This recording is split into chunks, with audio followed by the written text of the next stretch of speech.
प्यारे आका रहमत आलम नूर मुजस्सम शफी मुअज़्ज़म सैयद आलम सल्लल्लाहु तआला अलैहि वसल्लम किसी सहाबी के जनाजे में तशरीफ ले गए। काफ़ी देर हो गई, हुजूर वापस तशरीफ नहीं लाए।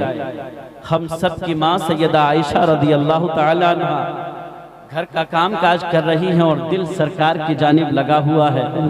बार बार बाहर झांक करके देखती हैं कि शायद सरकार अब आ रहे हों, शायद सरकार अब आ रहे हों। काफी देर के बाद उम्मुल मोमिनीन सैयदा आयशा रदी अल्लाह तआला अन्हा ने बाहर देखा तो क्या देखती हैं, आकाए रहमत सल्लल्लाहु तआला अलैहि वसल्लम तशरीफ ला रहे हैं। सुभान अल्लाह।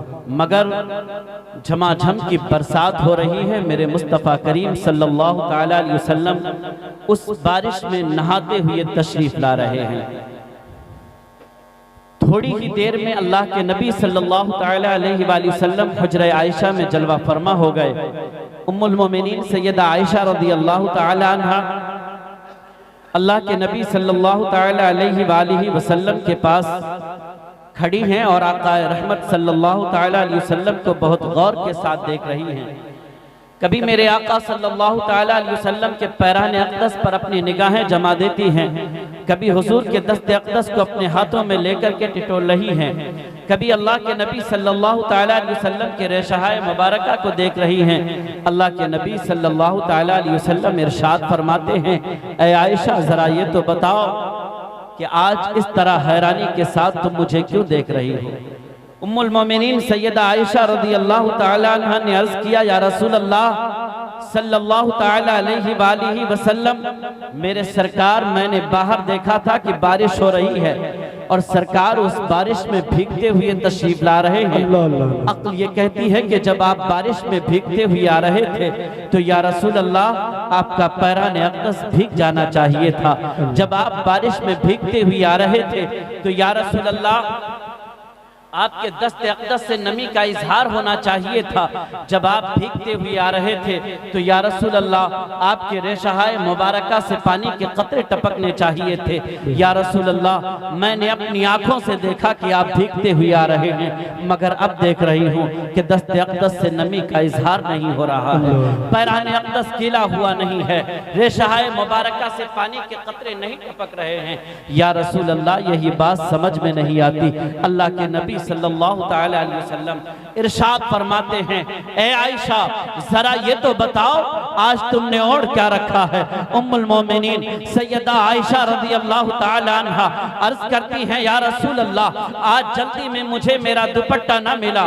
सरकार आपकी तहबंद मुबारका को उठाकर अपने सर के ऊपर रख लिया है। अल्लाह के नबी इरशाद फरमाते हैं, ए आयशा सुन ले, इसी तहबंद मुबारका की बरकत है कि आज तेरी निगाहों के सामने से हिजाबात के पर्दे हटा दिए गए हैं और आज जो तूने देखा है ये रहमत इलाही की बरसात है जो मुझ पर हर रोज़ो शब हुआ करती है।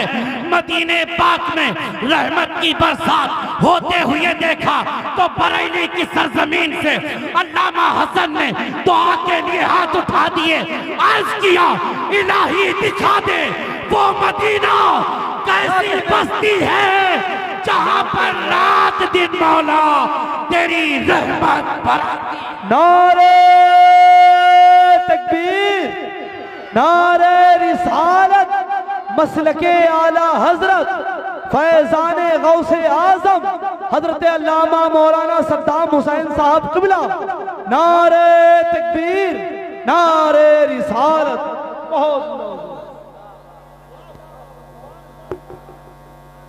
बहुत उम्दा। अचानक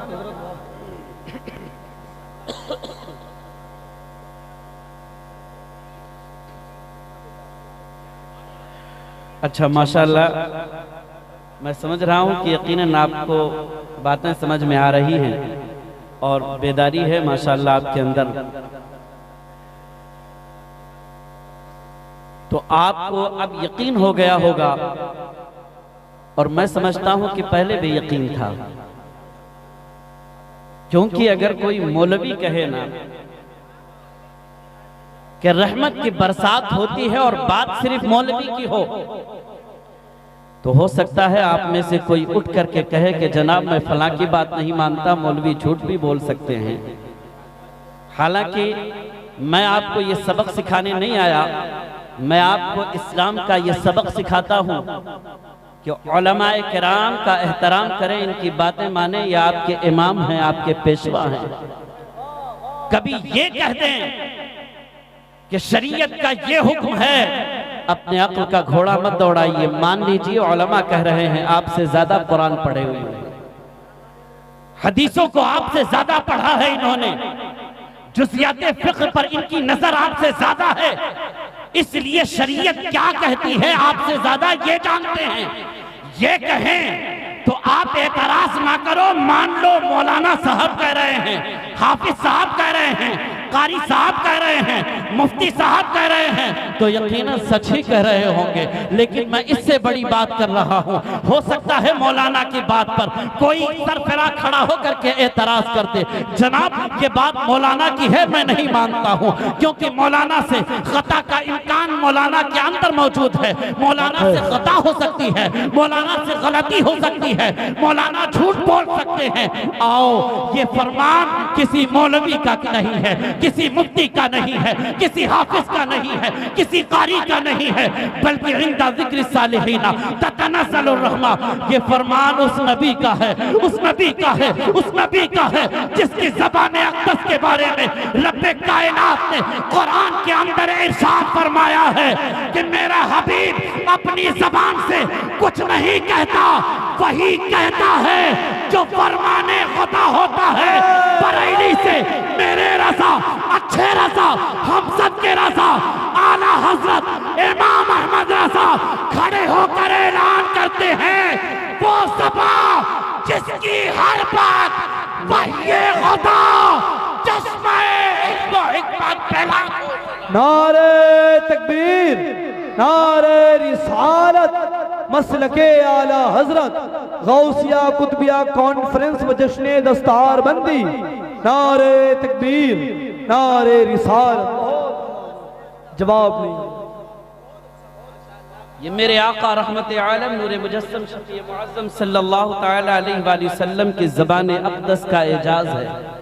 खुदा की कसम, ज़बान अल्लाह ने औरों को भी अता की है, लेकिन जो ज़बान अल्लाह ने मुस्तफ़ा जाने रहमत को अता की, कायनात में वो ज़बान किसी और को अता नहीं फरमाई मेरे। और आप देख रहे हैं, आपकी निगाहों के सामने गौसिया कुतुबिया के खिले हुए गुलाब बैठे हुए हैं। क्या कह रहे, वाह, ये खिले हुए गुलाब बैठे हुए हैं। इसलिए मैं आपको ये भी बता दूं कि अल्लाह रब्बुल इज्जत ने जिन जिन को पैदा फरमाया और जिसे भी तख्लीक फरमाई मेरे रब ने, अल्लाह की तमाम मखलूक़ात में सबसे अफजल मखलूक इंसान है। अशरफुल मखलूक़ात, अशरफियत का ताज रखा है रब ताला ने इंसान के सर पर। और फिर इंसान को शाहराह हयात पर सलीके से चलने के लिए इब्तिदा ही से हजरत आदम अलैहिस्सलाम से लेकर के अल्लाह ताला ने हमेशा हर दौर में अंबिया और मुरसलीन के इल्म की रोशनी अता फरमाई। अंबिया और मुरसलीन के इल्म की रोशनी के सहारे में दुनिया कल भी चल रही थी और आज भी दुनिया अंबिया और मुरसलीन के इल्म के सहारे चल रही है। मगर मेरे आका रहमत आलम नूर मुजस्सम शफ़ी मुअज़्ज़म सल्लल्लाहु तआला अलैहि वसल्लम, जिसका आपने और हमने कलमा पढ़ा है, नाज़ करें अपने आका रहमत आलम सल्लल्लाहु अलैहि वसल्लम पर। यकीनन हजरत आदम से लेकर हजरत ईसा अलैहिस्सलाम तक हजारों सालों तक इंसान अंबिया और मुरसलीन के इल्म के सहारे जिंदगी की राह पर गामज़न रहा, तरक्की करता रहा, नई नई चीजों की खोज में लगा रहा, नई चीजें तलाश करता रहा, ढूंढता रहा। मगर वो सारी तरक्कियां दुनिया की जो हजारों साल में मेरे आका रहमत आलम के आने से पहले हासिल की है दुनिया ने, उसे एक तरफ रखिए। और मुस्तफ़ा करीम सल्लल्लाहु तआला अलैहि वसल्लम के इस दारे फानी में तशरीफ लाने के बाद आज 14 सदियां गुजरी हैं। मेरे आका सल्लल्लाहु तआला अलैहि वसल्लम इस दारे फानी में तशरीफ लाए। इस 14 सदियों में दुनिया ने जो तरक्की की है उसे एक तरफ रखिए और आप खुद से गौर कीजिए कि वो तरक्की जो दुनिया ने हजारों साल में हासिल की थी, वो तरक्की बड़ी तरक्की है या वो तरक्की जो मुस्तफ़ा करीम सल्लल्लाहु ताला अलैहि वसल्लम के पायनास इस खाक दाने गीती पर लगने के बाद जो तरक्की दुनिया ने हासिल की है, वो तरक्की बड़ी तरक्की है। अगर ऐसे आपके समझ में नहीं आता तो मैं आपको बताऊं, मुझे बताइए कि हजरत आदम से लेकर के हजरत ईसा रूहुल्लाह तक इस जमीन पर इंसान चलने के लिए सवारी के तौर पर ऊंट, खच्चर और घोड़े और गधे का इस्तेमाल किया करता था। हजारों साल तक इंसान की यही सवारी थी। मगर आज क्या उसी सवारी से सफर करते हैं आप? बिल्कुल नहीं ना। हजारों साल इंसान ने तरक्कियां की, नई नई चीजों की खोज की, तलाश में लगा रहा, मगर इसके बावजूद वो ऊंट और घोड़े और खच्चर के जरिए सफर करता रहा। मगर रहमत आलम नूर मुजस्सम शफी मुअज़्ज़म सैयद आलम आए, मेरे आका के कदम इस खाकदाने गीती पर पड़े तो उसके बाद में दुनिया ने ऐसा सरीउल असर और ऐसा तेज रफ्तार मशीन इजाद किया कि जिस सफर को कल महीनों में तय किया जाता था, आज घंटों में तय कर लिया जाता है। महीनों में तय किया जाता था, घंटों में तय किया जाता है।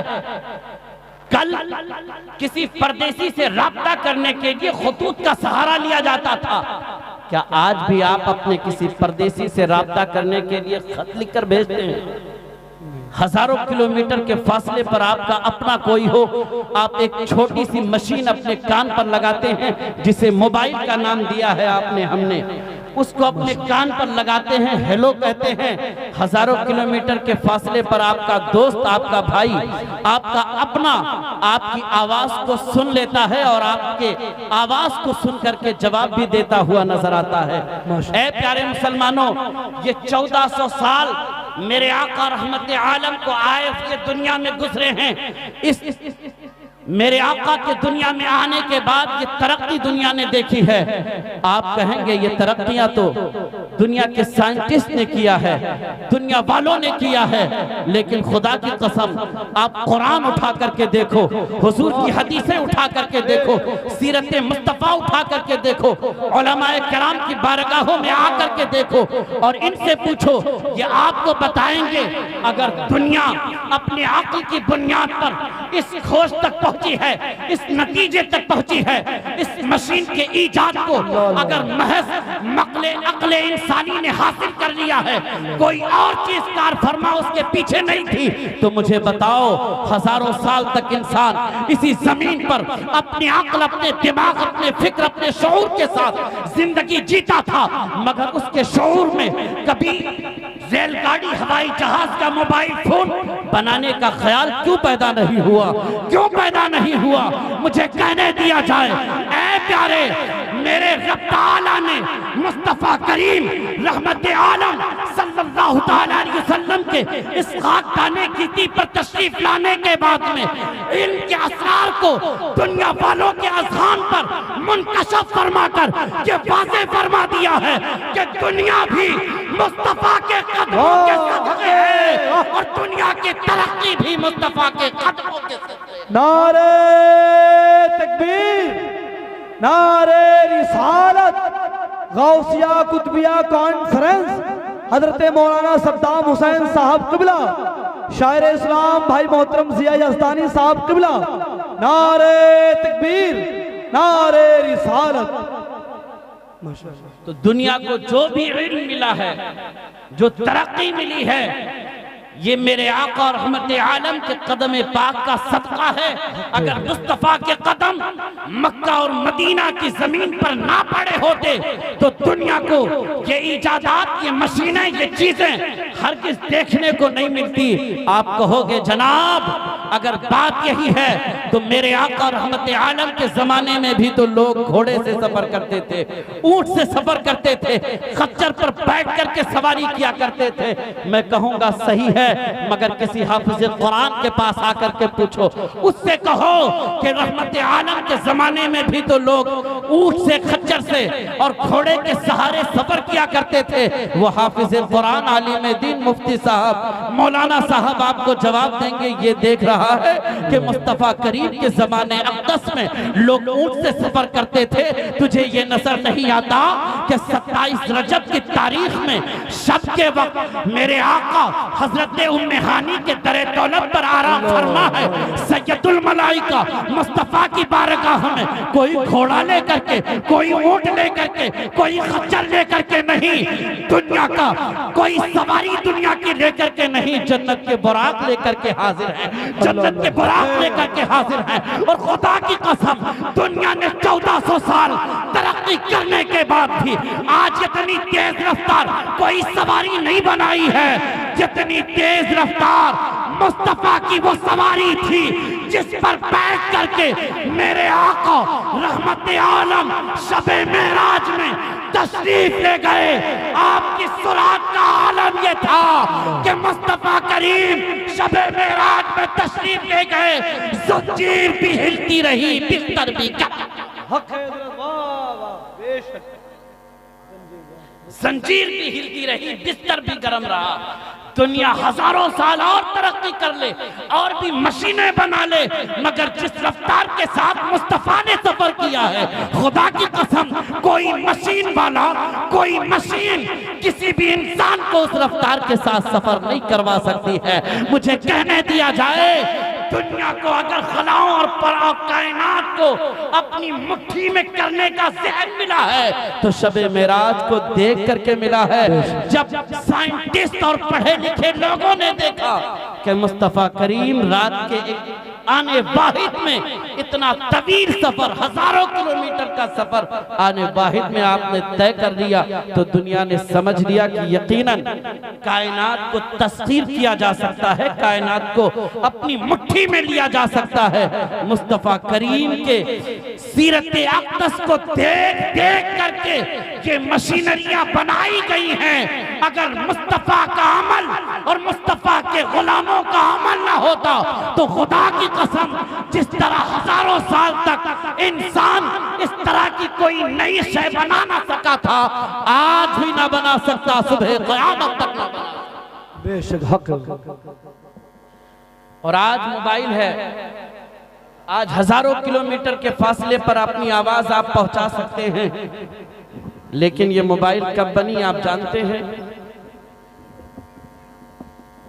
किसने बनाया आप जानते हैं? मोबाइल टेलीफोन बनाया था ग्राहम बेल ने, और मोबाइल बनाया था मार्टिन कूपर ने। शायद आप में से पढ़े लिखे लोग जानते होंगे, यकीनन जानते होंगे। ग्राहम बेल ने मोबाइल टेलीफोन इजाद किया, टेलीफोन बनाया।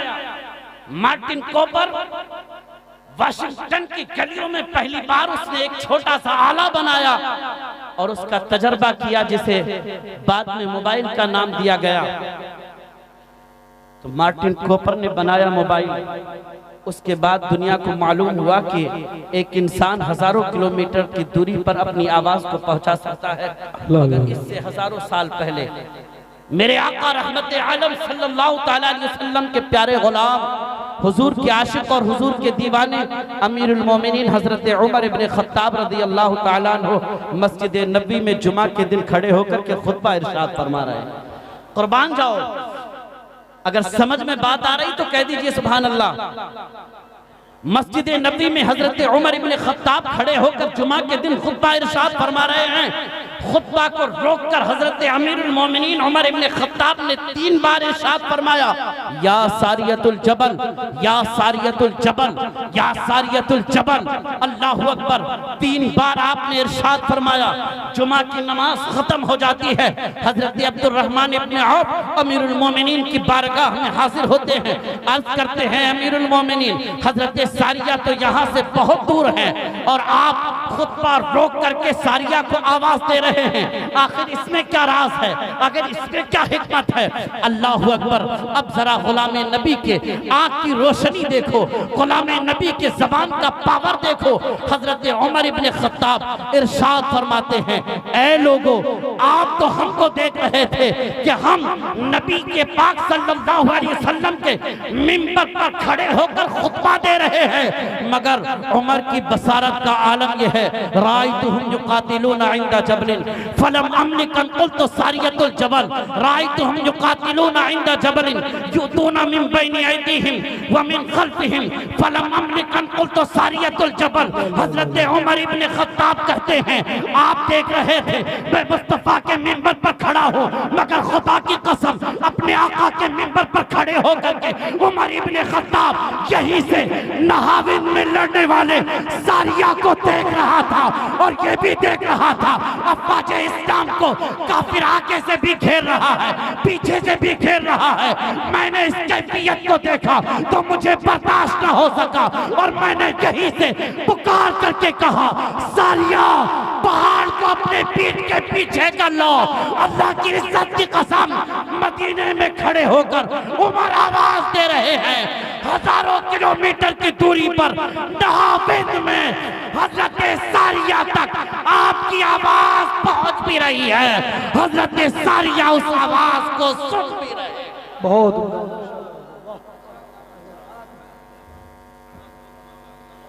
तो सारी दुनिया और दुनिया के पढ़े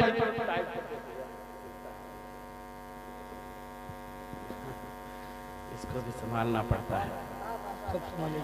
तो दुनिया के तमाम पढ़े लिखे लोगों ने अपना अक्ल अपना दिमाग लगाया, उसके बाद में मोबाइल जैसा एक चीज बना करके दिया हमें, मगर इन दुनिया के तमाम पढ़े लिखे लोगों ने अपनी मेहनत और मशक्कत के बाद में मोबाइल फोन का इजाद किया है। अल्लाह की इज्जत की कसम मुझे कहने दिया जाए, सारी दुनिया ने मिल करके हजारों सालों में आज जितनी तरक्की की है उससे कहीं ज्यादा आज से 1400 साल पहले तन्हा उमर इब्ने खत्ताब तरक्की करते नजर आ रहे हैं।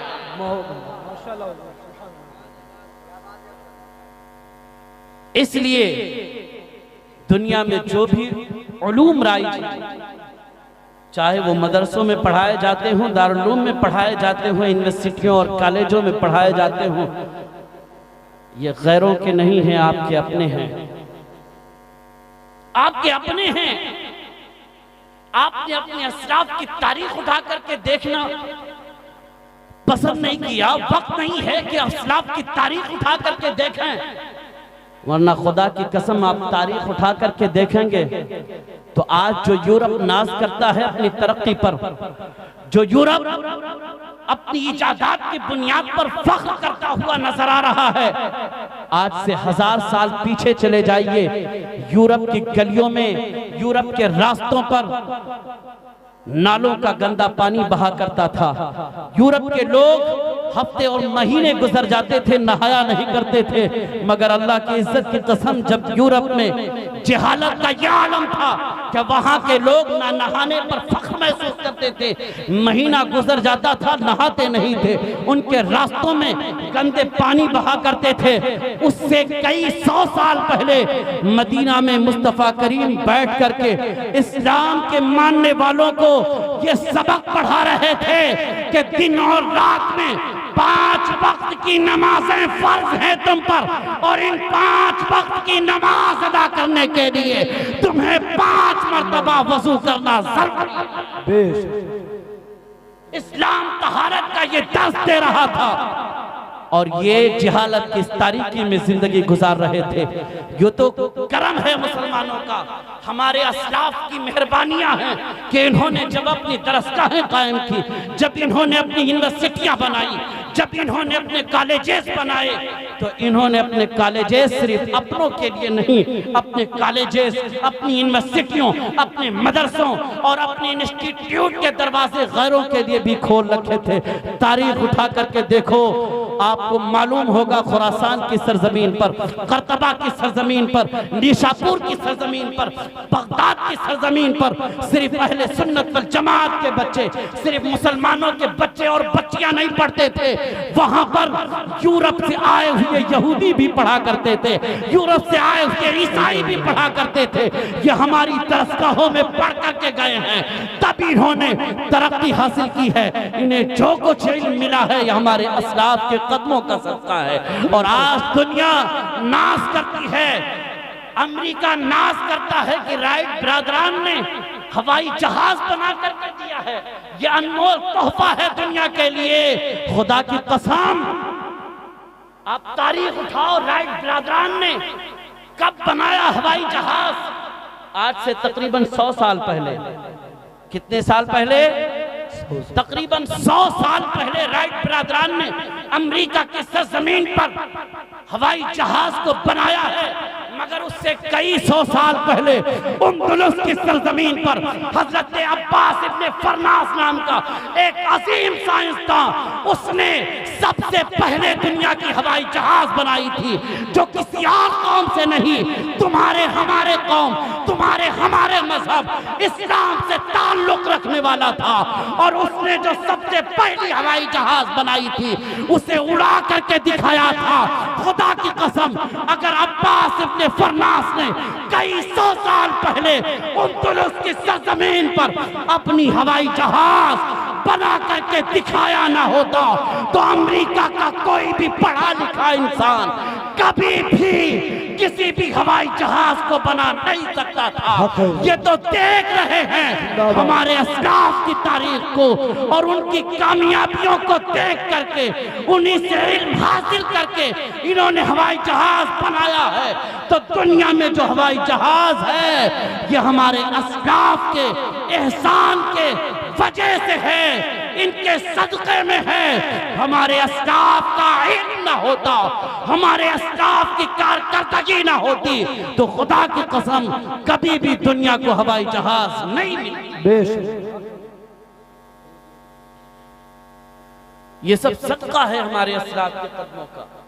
इसलिए मैं आपसे गुजारिश करता हूं कि प्यारे, दीन का इल्म भी हासिल करें, दुनिया का भी इल्म हासिल करें।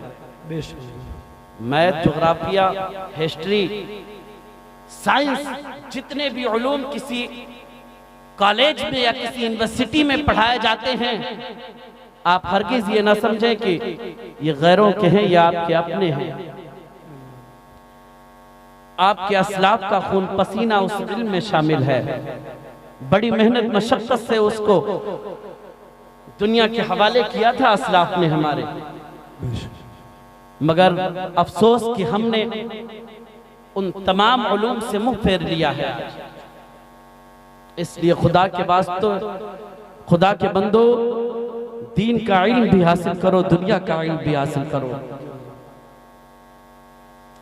और मैं ये भी गुजारिश करूंगा, दुनिया का इल्म हासिल करने के लिए जब आप अपने बच्चे को भेजें किसी असरी दानिशगाह में, वहां भेजने से पहले अपने बच्चे को दीन सिखा दीजिए, कुरान पढ़ा दीजिए, मदीने के ताजदार का इश्क उसके सीने में पैदा कर दीजिए। क्योंकि बहुत सारे मुसलमानों के बच्चे यूनिवर्सिटियों से जब डॉक्टर बन के आते हैं तो मुल्हिद हो चुके होते हैं,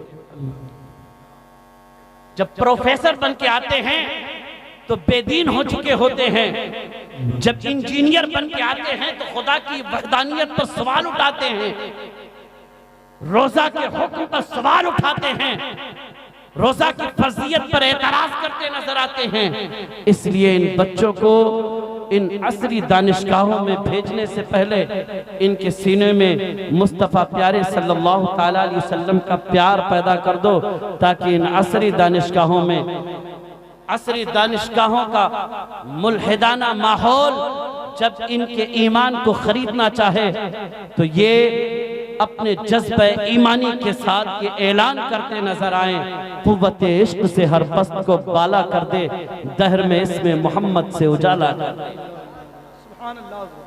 खिलाफत उस्मानिया तक मुसलमानों का तरीका ये था कि जब मुसलमानों के बच्चे दयारे खैर में इल्म हासिल करने के लिए जाया करते थे तो उनके साथ एक दीनी रहनुमा भी कर दिया जाता था, एक मुअल्लिम, एक आलिम, एक मौलाना भी कर दिया जाता था जो दयारे खैर में छोटे छोटे बच्चों को दीन सिखाया करता था।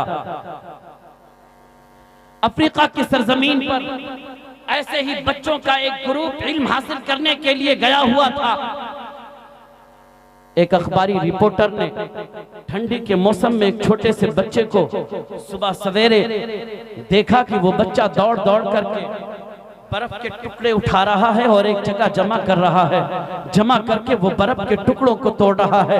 अखबारी रिपोर्टर करीब गया और उस छोटे से बच्चे से कहने लगा, ए छोटे से बच्चे, इस वक्त सारे लोग अपने बिस्तरों पर आराम से सो रहे होंगे, लेकिन तुम बर्फ के इन टुकड़ों को ठंडी के इस वक्त में आखिर जमा करके क्यों तोड़ रहे हो?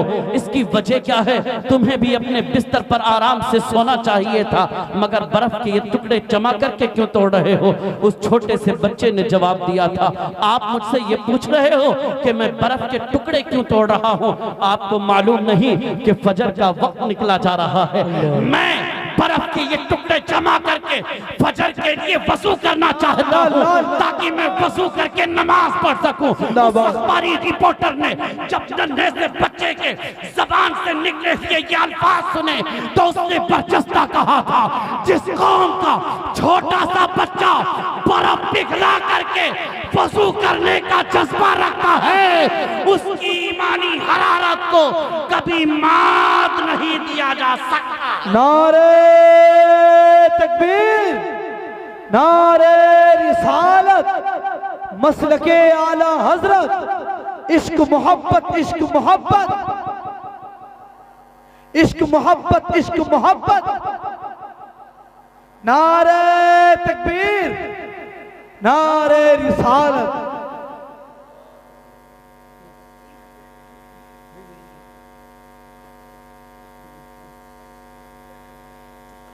तो प्यारे, आप अपने बच्चों को दीन भी सिखाएं, दीन भी पढ़ाएं और दुनिया भी पढ़ाएं, मगर दीन और दुनिया इन दोनों में सबसे बेहतर इल्म दीन का इल्म है, कुरान का इल्म है, हदीस का इल्म है, फिक्र का इल्म है।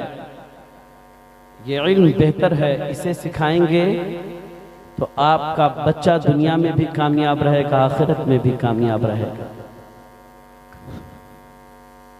ये गौसिया कुतबिया कॉन्फ्रेंस है,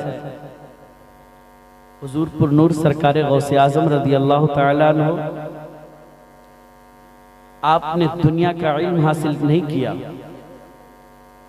ऐसा नहीं कि उन्हें दुनिया का इल्म नहीं आता था, लेकिन इल्म दीन हासिल करने के लिए बगदाद गए थे। इल्म दीन हासिल करने के लिए बगदाद गए और फिर इतना इल्म हासिल किया, इतना इल्म हासिल किया, इतना इल्म हासिल किया कि खुद इरशाद फरमाते हैं, दरस्तुल इल्म हत्ता सिरतु कुतबा वनिलतु सादा में मौलल मवाली। मैंने इल्म हासिल किया यहाँ तक कि कुतबियत के मकाम पर फाइज हो गया। वो मेरे आका गौसे आजम हैं, सिर्फ वली ही नहीं हैं, आप बहुत बड़े आलिम दीन भी हैं। सरकार गौसे आजम रज़ी अल्लाह तआला अन्हु जब इल्म दीन हासिल करके फारिग हो गए तो मेरे आका गौसे आजम रज़ी अल्लाह तआला अन्हु अपने अहबाब के साथ कुर्द कौम में तबलीग दीन के लिए तशरीफ ले गए, कुर्दियों को नसीहत की।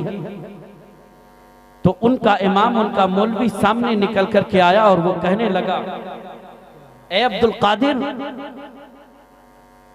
ये बताइए, मैंने सुना है कि आपके नबी का ये फरमान है, उलमा उम्मती का अंबियाई बनी इसराइल, मेरी उम्मत के उलमा बनी इसराइल के नबियों की तरह है। क्या ये बात सही है? सरकार गौसे आजम ने कहा, यकीनन मेरे आका का फरमान सच है, बोलो क्या कहना चाहते हो। उसने कहा, अगर ये बात सच है तो ऐ अब्दुल कादिर, तुम जानते हो कि हजरत ईसा अलैहिस्सलाम अंबियाए बनी इसराइल में से थे और आप अपने नबी की उम्मत के उलमा में से हो। और हजरत ईसा अलैहिस्सलाम का मौजज़ा ये था कि आपको बिइज़्निल्लाह कह कर के मुर्दों को जिंदा कर दिया करते थे। आप अगर बनी इसराइल के नबियों की तरह हैं तो क्या आप भी किसी मुर्दे को जिंदा कर सकते हैं? मेरे आका गौसे आजम ने फरमाया, हाँ मैं भी किसी मुर्दे को जिंदा कर सकता हूँ, मैं भी मुर्दे को जिंदा कर सकता हूँ। अब यहाँ पर रुक करके मैं आपको बताना चाहता हूँ, आज कुछ लोग हैं जो कोट पहन करके टाई लगा करके स्टेजों पर आकर ये कहते हैं कि माज़अल्लाह आज का जमाना बड़ा तरक्की याफ्ता है, इस जमाने को मुस्तफ़ा जाने रहमत के तालीमात की जरूरत नहीं है, आज दुनिया बहुत आगे निकल चुकी है, इसलिए इस दुनिया को रसूलुल्लाह के तालीमात की जरूरत नहीं है। ऐसा कहने वाले लोग, ऐसी फिक्र रखने वाले लोगों को चैलेंज करता हूं मैं कि अगर दुनिया तरक्की कर चुकी है तो दुनिया के तमाम पढ़े लिखे लोगों को, तमाम एजुकेट और एजुकेशन से लैस लोगों को, उनकी बनाई हुई तमाम मशीनों को बुला करके एक मैदान में इकट्ठा करो और उनसे कहो 1 घंटा पहले मरे हुए मुर्दे को जिंदा करके दिखाएं। 1 घंटा पहले, 1 साल 2 साल 1 सदी पहले मरे हुए मुर्दे को नहीं, सिर्फ 1 घंटा पहले मरे हुए मुर्दे को दुनिया के तमाम पढ़े लिखे लोग, तमाम डॉक्टर, तमाम साइंसदान अपनी मशीनें लगा डालें और सारी मशीनें, सारा इल्म लगा करके, अपना सारा पढ़ा लिखा और सारी तरक्की लगा करके 1 घंटा पहले मरे हुए मुर्दे को जिंदा करके दिखाएं। खुदा की कसम, तमाम साइंसदान, तमाम डॉक्टर अपनी मशीनों के साथ ये कहते नजर आएंगे, जो मर चुका है हम उसे जिंदा नहीं कर सकते। मगर आओ इधर इस्लाम की जानिब पलट करके आओ, बानी इस्लाम रहमत आलम नहीं, रहमत आलम का गुलाम, रहमत आलम का शहजादा, बगदाद की सरजमीन पर सरकार गौसे आजम, अल्लाह अकबर, 1 घंटा पहले मरे हुए मुर्दों को नहीं बल्कि सदियों पहले मरे हुए मुर्दे की कब्र पर खड़े होकर मेरे आका गौसे आजम अपने पायनाज से ठोकर मारते हैं तो मुर्दा उठकर खड़ा होता है, ऐलान करता है, ला इलाहा इल्लल्लाह मुहम्मदुर रसूलुल्लाह अश-शेख अब्दुल कादिर वलीउल्लाह। आशिकों चुप ना रहो, मेरे साथ मिलके कहो, अब्दुल कादिर को कादिर ने कुदरत ऐसी बख्शी है, कब्र से मुर्दा उठ के लगाए नारा गौसे आजम। नारे तकबीर, नारे रिसालत, फैजाने गौसे आजम, करामते गौसे आजम। सारे लोग मिल के जवाब दे नारे का। नारे तकबीर, नारे रिसालत, फैजाने गौसे आजम, फैजाने गरीब नवाज, फैजाने सरकार बांसा, फैजाने सरकार मसौली, नारे तकबीर, मसलक के आला हजरत।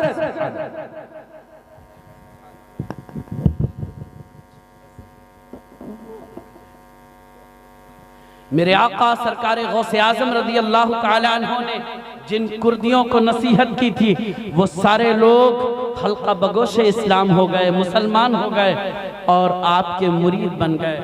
उन लोगों में एक जवान ऐसा भी था जिसने बाद में शाम के जंगी सलातीन के फौज में बड़ा ओहदा और एक अरसे के बाद वो अपने साथ 10 साल के बच्चे को लेकर बगदाद पहुंचा और सरकार गौसे आजम की पाक बारगाह में हाथ जोड़ करके कहने लगे कि ऐ मेरे आका गौसे आजम, ऐ मेरे आका गौसे आजम, अब मैं जो कहने जा रहा हूं अगर आपके समझ में आए तो आप खामोश मत रहिएगा।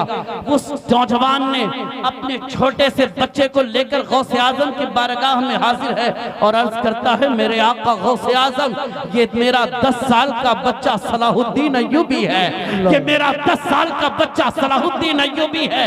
ए आका गौसे आजम, इसके सर पर दस्ते करम फेर कर इसके लिए दुआ फरमा दीजिए। मेरे आका गौसे आजम ने अपना दस्ते करम उठा करके 10 साल के बच्चे सलाहुद्दीन अय्यूबी के सर पर फेरा और फेरने के बाद इरशाद फरमाते हैं, जाओ अल्लाह ताला इसे अजीम फातेह बनाएगा, तारीख में इसका नाम हमेशा बाकी रहेगा। अल्लाह की इज्जत की कसम, बगदाद की सरजमीन पर गौसे आजम ने जिस 10 साला बच्चे के सर पर अपना दस्ते शफकत फेरा था, जब वही बच्चा जवान होता है, अपने जवानी के अय्याम में अफ़वाज़े इस्लाम लेकर के फिलिस्तीन की जानिब बढ़ रहा है, क़िबले अव्वल की बाजियाबी के लिए, बैतुल मुक़द्दस को फतह करने के लिए, तो अपने बेटे को नसीहत कर रहा है, मेरे बेटे चल तो रहा हूँ क़िबले अव्वल फतह करने के लिए, लेकिन क़िबले अव्वल के फतह करने से पहले अगर सलाहुद्दीन अय्यूबी का खून दीन इस्लाम के काम आ जाए, अगर मैं शहीदा हो जाऊं, तो इसके बावजूद तेरे कदम में लग़्ज़िश नहीं आनी चाहिए, तेरे पैर पीछे नहीं हटने चाहिए, बल्कि ये मेरे बेटे अपने खून का आखिरी कतरा बहा करके क़िबले अव्वल को फतह करके देना।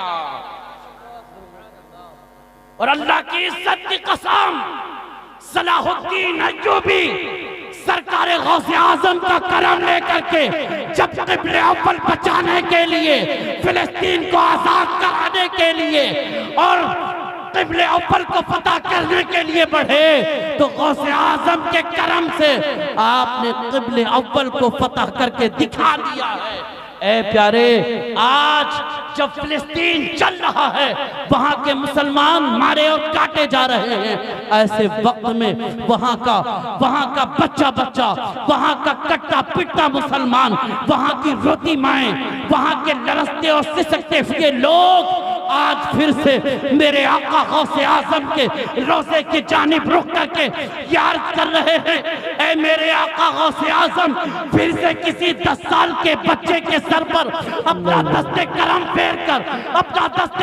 फेर कर उसे सलाहुद्दीन अय्यूबी बनाकर उसे फिर से क़िबले अव्वल को आजाद कराने के लिए फिलिस्तीन की जमीन पर भेज दीजिए।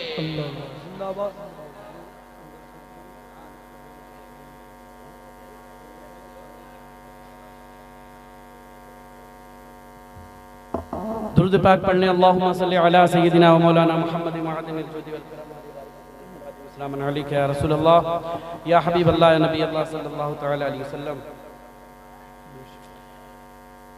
आप हजरात बखूबी जानते हैं कि आज के इस जलसे में इंशाअल्लाह कुरान पाक अपने सीने में सजाने वाले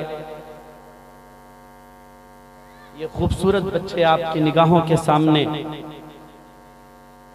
जिनके गले में फूलों का हार है, बैठे हुए हैं गौसिया कुतुबिया, जिसमें आपने मदद की है, जिसके दस्तो बाजू बने रहे आप और जिसकी आनत करते रहे आप, उसी गौसिया कुतुबिया के पढ़े हुए ये तलबा उसी गौसिया कुतुबिया में बैठ करके अपने सीनों में कुरान उतारने वाले ये तलबा हजरत कारी नूर मोहम्मद साहब क़िबला की मेहनतों का नतीजा बन करके आज गुलाब के फूल की तरह खिले हुए और महकते हुए नजर आ रहे हैं। और मैं याद करना चाहता हूं कि जनाब गौसिया कुतुबिया को कल आपने अपना ताउन पेश किया, उसकी मदद की, उसके दस्तो बाजू बने रहे, तो गौसिया कुतुबिया ने आज इतने हुफ्फाज तैयार करके दिए हैं। आप अगर और भी मदद करते रहेंगे तो इंशाअल्लाह इससे बढ़ करके नतीजा आपके सामने होगा।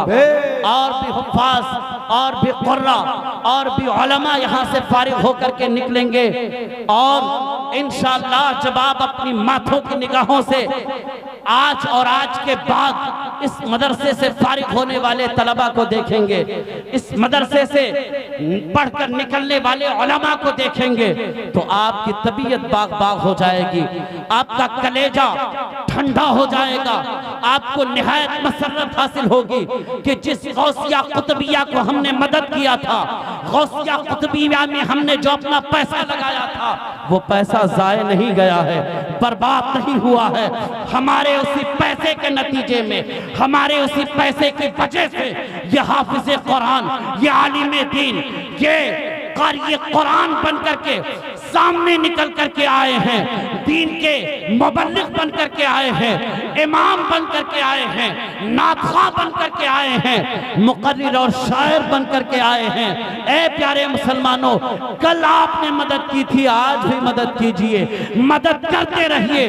अल्लाह की इज्जत की कसम, अपने मौला को राजी करने के लिए गौसिया कुतबिया में अगर आप 10 रुपया भी देंगे तो अल्लाह ताला आपको उस 10 रुपए का अज्र दुनिया में भी अता फरमाएगा, आखिरत में बेशक हक है।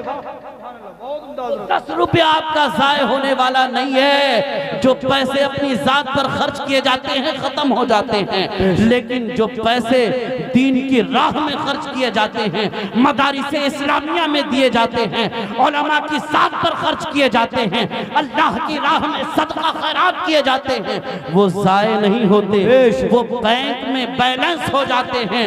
उसकी वजह से अल्लाह आपके माल में बरकत देता है और आखिरत में अल्लाह रब्बुल इज्जत उस सदके का सवाब आपको मैदान महशर में अता फरमाएगा। एक वाकया सुन लीजिए, उसके बाद में मैं अर्ज करूंगा कि जो भी मेरे भाई गौसिया कुतबिया में बढ़ चढ़ करके मदद करना चाहते हैं, अपना ताउन पेश करना चाहते हैं, वो खड़े हो जाएंगे। हजरत राबिया बसरिया निहायत ही मशहूर वलिया हैं। हजरत राबिया बसरिया बड़ी गुर्बत की जिंदगी गुजारने वाली वलिया हैं। हजरत राबिया बसरिया के यहाँ 2 मेहमान आ गए। उन मेहमानों ने देखा कि हजरत राबिया के यहाँ खाने के लिए सिर्फ थोड़ा सा आटा है, उसके सिवा और कोई सामान नहीं है।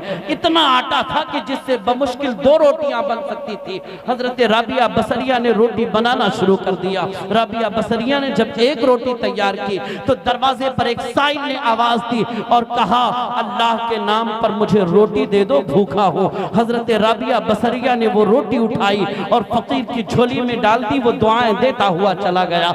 ये दोनों लोग भी भूखे थे, ये सोचने लगे 1 रोटी तो गई अल्लाह की राह में, चलो 1 रोटी है उसे खा करके पानी पी लेंगे, कुछ तसल्ली हो जाएगी, रात गुजर जाएगी। अल्लाह अकबर। हजरत राबिया बसरिया ने जब दूसरी रोटी तैयार कर ली, फिर दरवाजे पर किसी साइल ने आवाज दी, अल्लाह के नाम पर रोटी दे दो, भूखा हो। हजरत राबिया बसरिया ने वो रोटी भी उठाई, फकीर की झोली में डाल दी और उसके बाद फकीर दुआएं देता हुआ चला गया। मेहमान सोचने लगे सिर्फ 2 रोटियां थी, अल्लाह की राह में चली गई, अब हमें पानी पी करके रात गुजारना होगा, हमें भूखा ही रहना होगा। वो यही सोच रहे थे जब तक दरवाजे पर किसी ने दस्तक दी। हजरत राबिया बसरिया ने दरवाजा खोला तो देखा एक गुलाम अपने सर पर एक दस्तरखान लिए हुए हाजिर है और अर्ज करता है, मेरे मालिक ने आपके लिए खाना भिजवाया है। गौर से सुनिएगा, अल्लाह अकबर। हजरत राबिया बसरिया वो खाना ले लेती हैं, उसमें रोटियां थी, रोटियां गिनना शुरू किया, 16 रोटियां थी। हजरत राबिया बसरिया मुस्कुराई, इरशाद फरमाया, तुझसे खता हुई है, तेरे मालिक ने ये खाना मेरे घर के लिए नहीं भेजा है, किसी और घर के लिए भेजा होगा। उठा इसे वापस लेकर जा, अपने मालिक से पूछ कि ये किसके घर के लिए भेजा था तेरे मालिक ने, किसे देने के लिए कहा था तेरे मालिक ने। वो उठा करके वापस हो गया, अपने मालिक के पास गया, कुछ देर के बाद वापस आया, दरवाजे पर दस्तक दी। राबिया बसरिया ने दरवाजा खोला और देखती है वही गुलाम अपने सर पर फिर खाना लेकर के हाजिर है और अर्ज करता है, मुझसे जरूर खता हुई थी, वो पड़ोसी का खाना था, ये आपका खाना है। राबिया बसरिया जल्दी से खाना लेती हैं, रोटी गिनना शुरू करती हैं। अब की बार जो गिना तो पूरी 20 रोटियां थी, कह दे सुभान अल्लाह, पूरी 20 रोटियां थी। राबिया बसरिया ने मुस्कुरा के कहा यकीनन ये मेरे घर के लिए भेजा गया खाना है। आपने उस खाने को रख लिया। वो मेहमान जो घर में बैठे हुए थे वो पूछने लगे राबिया बसरिया वो 16 रोटियां हम तीनों के लिए काफी थी, वापस करने की जरूरत क्या थी? और उस गुलाम को मालूम होना चाहिए कि उसके आका ने किस घर पहुंचाने के लिए खाना दिया है। आपको कैसे मालूम हो गया कि यह खाना आपके घर के लिए नहीं है? 20 रोटियों वाला खाना आपके घर के लिए है। हजरत राबिया बसरिया का ईमान देखो। राबिया बसरिया इरशाद फरमाती है, सुन, अल्लाह ने कुरान में इरशाद फरमाया है मन जा बिल हसनती फलहु अशरु अम्सालिहा, कि जो अल्लाह की राह में एक नेकी करेगा अल्लाह उसे एक के बदले में 10 अता फरमाएगा। राबिया का ईमान अपने रब की जात पर कामिल था कि राबिया ने अपने अल्लाह की राह में 2 रोटियां दी है, तो मेरा रब अपनी राबिया को 16 रोटियां नहीं 2 के बदले अल्लाह मुझे पूरी 20 रोटियां अता फरमाएगा।